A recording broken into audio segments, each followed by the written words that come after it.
Welcome my channel Triveni steno classes. आज का dictation start होगा 3 सेकंड बाद। स्टार्ट। महोदय, सूर्य से प्राप्त होने वाली ऊर्जा विज्ञान का विषय है, परंतु आज ऊर्जा संसाधनों का जो संकट हमारे सामने उपस्थित है, उसको देखते हुए हमारी आशाएं सूर्य और उससे मिलने वाली ऊर्जा पर टिकी है। यूँ यह विषय सामान्य हित का है और उसमें हमारी समान अभिरुचि भी दिख पड़ती है। अतः इस पाठ में सौर ऊर्जा की संकल्पना और उसकी उपयोगिता पर स्फुट विचार अर्ध तकनीकी भाषा में यहाँ प्रस्तुत है। ऊर्जा संसार के प्राणियों के जीवित रहने और दैनिक कार्यों के लिए परम आवश्यक है। पेड़ पौधे सूर्य से ऊर्जा ग्रहण करते हैं। सूर्य से प्राप्त होने वाली ऊर्जा को ही सौर ऊर्जा कहते हैं। समस्त स्रोतों से ऊर्जा प्राप्त करते हैं। ऊर्जा के बिना न तो जीवन संभव है और न ही कोई कार्य हो सकता है। इसीलिए मानव प्राचीन युग से लेकर आज तक ऊर्जा प्राप्ति के लिए अनेक स्रोतों और प्रक्रियाओं को खोजता रहा है। ऊर्जा जिन साधनों से प्राप्त होती रही है, उन्हें हम ऊर्जा प्राप्ति के पारंपरिक स्रोत कहते हैं। स्रोत हैं लकड़ी, कोयला, पेट्रोल, मिट्टी का तेल आदि। इनसे हम ऊर्जा प्राप्त करते हैं। वायु और जल को भी ऊर्जा के स्रोत के रूप में प्रयोग किया जाता रहा है। आधुनिक युग में विज्ञान ने ऊर्जा के और नए स्रोत निकाले हैं। इन्हें आजकल गैर पारंपरिक स्रोत कहा जाता है। आज ऊर्जा के अनेक रूप हमें ज्ञात है। ईंधन वाली ऊर्जा, पवन ऊर्जा, जल ऊर्जा, जीवाश्मी ऊर्जा या ज़मीन के नीचे पथराए ईंधन वाली ऊर्जा, गैस ऊर्जा, परमाणु ऊर्जा, तापीय ऊर्जा, भूतापीय ऊर्जा, ज्वार ऊर्जा आदि। पैरा। पारंपरिक स्रोतों से निकलने वाली ऊर्जा की कमी के कारण गैर पारंपरिक स्रोतों की खोज का काम आज बड़ी तेज़ी से किया जा रहा है। भारत दुनिया का पहला देश है जिसने सन 1950 से ही सौर ऊर्जा का प्रयोग आरंभ किया।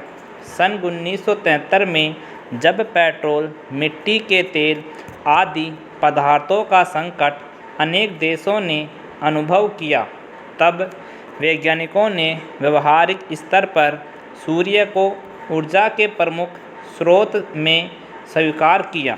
भारत सरकार के गैर पारंपरिक ऊर्जा स्रोत विभाग ने एक व्यापक कार्यक्रम बनाया है। वह राज्यों के ऊर्जा विभागों की सहायता से इन कार्यक्रमों और साधनों को अधिक से अधिक लोकप्रिय बनाने का प्रयास कर रहा है। ऊर्जा कार्यक्रमों के अंतर्गत गैर पारंपरिक ऊर्जा स्रोतों के निर्माण और उनके रखरखाव और प्रचार आदि पर बल दिया जाता है। इनके अनुसंधान तथा विकास के लिए उच्चतम तकनीकी ज्ञान तथा प्रशिक्षण को बढ़ावा दिया जाता है। सौर ऊर्जा हमारे अनेक कार्यों में उपयोगी सिद्ध हो सकती है। सौर ऊर्जा से बिजली भी पैदा की जाती है, जिससे घरों में और सड़कों पर प्रकाश होता है। सौर ऊर्जा से solar cooker, solar heater, solar dryer, solar refrigerator इत्यादि का विकास राष्ट्रीय भौतिकी प्रयोगशालाओं में हो रहा है। सोलर कुकर संदूक के आकार का होता है, जो धूप वाले दिनों में घंटे में दाल चावल आदि पका सकता है। पैरा। महोदय, मांस मछली आदि को भी इससे पकाया जा सकता है। सोलर हीटर सार्वजनिक स्थानों जैसे अस्पताल, होटल, कारखाने आदि में पानी गर्म करने के लिए काम में लाए जाते हैं। सोलर ड्रायर की सहायता से अनाज, तंबाकू, नारियल, इमारती लकड़ियाँ आदि को सुखाया जाता है। अब तो ऐसे सौर संयंत्रों का विकास किया जा रहा है जिनसे समुद्र जल के खारेपन को दूर किया जा सकता है। सौर ऊर्जा से हमारे दूर दराज के गांव भी अब प्रकाश में जगमगा उठेंगे और गांव भी शहरों की तरह सभी आधुनिक साधनों से संपन्न हो जाएंगे। हम भारतवासी सौभाग्यशाली हैं कि हमारे देश में सौर ऊर्जा 12 महीने सुलभ है। हमें चाहिए कि हम सौर ऊर्जा का भरपूर लाभ उठाएं। इससे न केवल पारंपरिक ऊर्जा की बचत होगी, पेट्रोल, डीजल, मिट्टी का तेल आदि के लिए विदेशों का मुँह नहीं ताकना पड़ेगा, बल्कि विदेशी मुद्रा में भी ज़्यादा बचत हो सकेगी। निसंदेह सौर ऊर्जा की क्रांति से सामान्य व्यक्ति को लाभ मिलेगा और देश चहुमुखी विकास का स्वप्न साकार कर सकेगा। चुनाव के पहले की स्थिति से देश गुजर रहा है। देश का लाखों करोड़ों का खर्च चुनाव पर होता है, चुनाव प्रक्रिया पर होता है।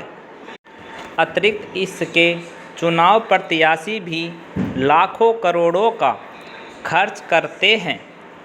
जन जन तक पहुंचने के लिए, जननेता बनने के लिए अशिक्षित जनता भीड़ देखती है, दिखावा देखती है, प्रदर्शन देखती है, फिर कुछ छोटे मोटे लालच भी काम करते हैं और जनता गुमराह हो जाती है।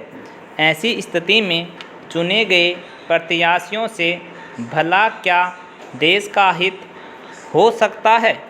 शिक्षित बुद्धिजीवी व्यक्ति चुनाव प्रक्रिया से, चुनाव परिणामों से हताश होकर प्रक्रिया से ही अपने को दूर रखने का उपक्रम करते हैं या करने को मजबूर हो जाते हैं। लंबी खड़ी कतारों में अपना समय नहीं लगाना चाहते। पैरा। लोकसभा, विधानसभा, पंचायत सभी चुनाव यदि एक ही समय कराए जाएं तो बहुत संभव है लोगों में रुचि बने, समय का व्यय रुके, आर्थिक खर्च भार जो देश को बार बार करना पड़ता है वह बच सकता है। क्या ऐसा कुछ सोचा नहीं जा सकता? प्रत्याशी बनने के लिए भी कुछ मापदंड निर्धारित होने चाहिए। उनको शिक्षित होना चाहिए और चुने जाने के बाद उनके लिए एक आचार संहिता होनी चाहिए। उनके खर्च एवं संपदा पर एक प्रतिबंध होना चाहिए। एक गवेषणात्मक दृष्टि होनी चाहिए। समाज का हित चाहने वाले ऐसे चुनिंदा लोगों का जीवन महात्मा गांधी की तरह सरल, स्वच्छ एवं सादगी वाला होना चाहिए। यदि ऐसा होने लगा तो व्यापारिक भावना से आने वाले प्रत्याशी स्वयं हट जाएंगे। अच्छे चुनिंदा व्यक्ति ही देश को सही दिशा दे सकते हैं, देश का हित कर सकते हैं। बहुजन संप्रेषण के माध्यमों के अभिनव विकास तथा राष्ट्रीय चेतना का अंतर्राष्ट्रीय जीवन से संबंध बढ़ा है, जिसके कारण मनुष्य की सामाजिक और आर्थिक समस्याएं भी जटिल होती गई है। वैज्ञानिक और तकनीकी विकास भी निरंतर ऊर्ध्वगामी हो रहा है। कंप्लीट।